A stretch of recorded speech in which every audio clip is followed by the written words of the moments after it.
Zelfs mijn Rijnborgen en een string. Ik vind het helemaal prima. Mijn pa doet er nog alleen een masker erbij op. Ik zie vallen mij net lastig en ik denk, nou hoor ik net. Wat vind je ervan dat de jochtrazen op de Prideboot stiert?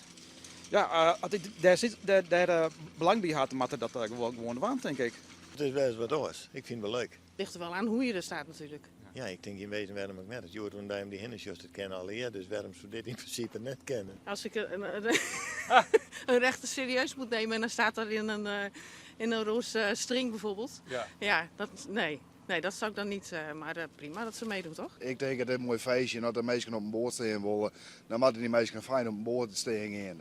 Ik ben helaas geen rechter meer.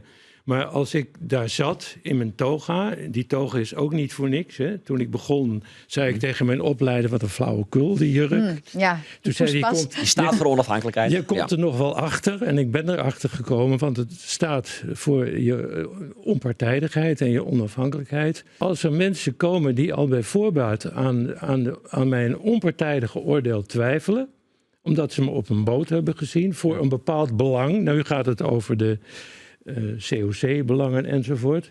Maar dat kunnen hele andere belangen zijn.